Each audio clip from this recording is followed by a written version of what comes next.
بسم الله الرحمن الرحيم.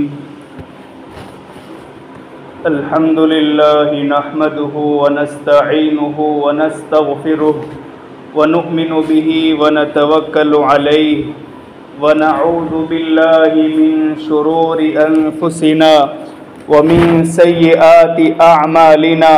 من يهده الله فلا مضل له ومن يضلله فلا هادي له. ونشهد أن لا إله إلا الله وحده لا شريك له. ونشهد أن سيدنا وسندنا ونبينا ومولانا محمدا عبده ورسوله صلى الله عليه وعلى آله وأصحابه وأزواجه وذرياته وبارك وسلم تسليما كثيرا كثيرا. أما بعد، أعوذ بالله من الشيطان الرجيم. بسم الله الرحمن الرحيم. من عمل صالحا من ذكر أو أنثى وهو مؤمن فلنحيينه حياة طيبة. وقال الله سبحانه وتعالى: وذكر فإن الذكرى تنفع المؤمنين. آمنت بالله صدق الله مولانا العظيم. میری غیرت مند دینی ماؤں اور بہنوں، الحمدللہ اس وقت ہم ایک دینی اجتماع میں شریک ہیں، دینی مجلس میں شریک ہیں، اور یہ بھی اللہ رب العزت کا بہت بڑا انعام ہے کہ اللہ رب العزت نے ہم تمام کو دین کی مجلس میں جمع ہونے کی توفیق عطا فرمائی. دین کی مجلس کے دو اہم آداب ہیں. نمبر 1، دین کی بات عظمت و احترام، توجہ، محبت اور دھیان سے سنیں کہ نفع تو پیارے اللہ ہی عطا فرماتے ہیں، لیکن اصول یہ ہے کہ عظمت کرنے والا اور ادب کرنے والا کبھی محروم نہیں رہا کرتا. لہذا بہت ہی دھیان سے بات سنیں کہ جو سنیں گے وہی سمجھیں گے، اور جو سمجھیں گے اس کے مطابق عمل کریں گے، اور عمل پر اللہ رب العزت کی مدد آتی ہے، اللہ رب العزت سے تعلق مضبوط ہوتا ہے. تو بنیاد ہی ہے اچھے انداز میں سننا. اور دوسرا اہم ادب یہ ہے کہ عمل کی نیت سے سنیں کہ جو بھی سنیں گے یا سنائیں گے اس پر انشاءاللہ ہم عمل کریں گے. زندگی اگر عملی ہوگی تو وہ زندگی ہمیں اللہ رب العزت کے یہاں ایک مقام دلوائے گی. اللہ تعالیٰ کلام پاک میں ارشاد فرماتے ہیں: وَذَكِّرْ فَإِنَّ الذِّكْرَى تَنفَعُ الْمُؤْمِنِينَ. رسول اللہ صلی اللہ علیہ وسلم سے خطاب کر کے کہا جا رہا ہے کہ اے میرے محبوب صلی اللہ علیہ وسلم، آپ نصیحت کیجئے، اس لیے کہ نصیحت مومنین کو فائدہ دیا کرتی ہے. معلوم ہوا کہ نصیحت ضرور فائدہ دیتی ہے، لیکن اگر نصیحت کی باتیں بری معلوم ہو رہی ہے اور نصیحت سننے کو دل نہیں کر رہا تو یہ اس بات کی علامت ہے کہ گویا ہمارا دل مردہ ہے. علماء امت نے دل کے زندہ ہونے اور دل کے مردہ ہونے کی تین نشانیاں بیان کی ہے. اب اس کو غور سے سنیں. علماء امت نے، علماء کرام نے دل منور ہے یا دل مردہ ہے، یعنی دل زندہ ہے، دل روشن ہے، تو اس کی بھی 3 نشانیاں بیان کی ہے. اور یہ کہ دل مردہ ہو چکا، دل سیاہ ہو چکا، اس کی بھی 3 نشانیاں بیان کی ہے. دل زندہ ہونے کی پہلی علامت یہ ہے کہ نیکی کرنا بوجھ محسوس نہیں ہوتا، چہرے پہ نور ہوا کرتا ہے، چہرے نورانی ہوتے ہیں. اور یہ چہروں کا نورانی ہونا اس بات کی دلیل ہے کہ ہمارا دل زندہ ہے. اور نمبر 2، دل میں سرور ہونا، یعنی جب دل زندہ ہوتا ہے تو پھر وہ اللہ کے ہر فیصلے پر راضی رہتا ہے. اور مومن کی ایک شان ہی یہی ہے کہ وہ اللہ کے ہر فیصلے پر راضی رہے.